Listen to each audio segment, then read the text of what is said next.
Hi, I'm Althea Rizzo and I'm the Geologic Hazards Program Coordinator at the Oregon Office of Emergency Management, and May is Volcano Awareness Month.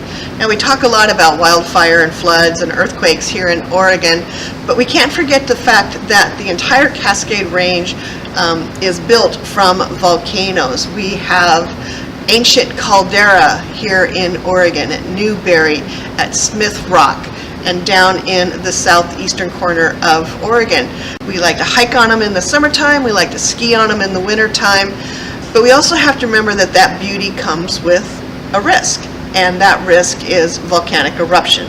Now, the type of volcanoes that we have in the Cascades build these beautiful pyramids of stone, and they're called stratovolcanoes, and we have Mount Rainier, we have Mount Baker, we have Mount St. Helens, which blew in May of 1980. We have Mount Hood, we have Three Sisters, we have Mount Mazama, which is Crater Lake, we have Lawson Peak.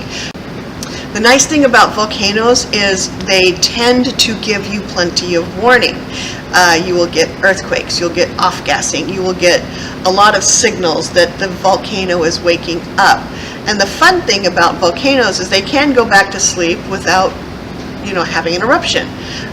They can wake up, they can go back to sleep, they can ramp up, they can go back, and they can ramp up, and they can go boom.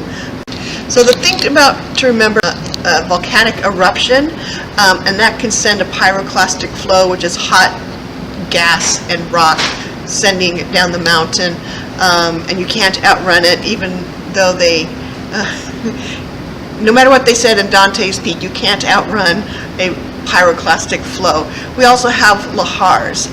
It's basically the snow up on the mountain that melts and mixes and becomes a mud slurry that comes downstream. The Sandy River was named after the remains of a lahar by Lewis and Clark because it had erupted a few years before they came here. So we also have ashfall. If you were east of Mount St. Helens, you're probably very familiar with volcanic ash. It's a fine silicate powder, a lot like talcum powder. It's very dangerous. You don't want to breathe this. You don't want to get into your engines. And so there's a lot of hazards and risks around volcanoes. Now, they don't happen very often here in Oregon, and we haven't seen a major volcanic eruption here almost in living memory. So this is much like earthquakes in that we know we have this hazard, but we don't have a lot of experience with it. But we do have the ability to look elsewhere for examples on how to get prepared for these things. And so, throughout the month of May, especially if you live in the Cascades or if you recreate in the Cascades, take some time to look at the beauty of those mountains and think about the fact that you're standing on a living, breathing volcano.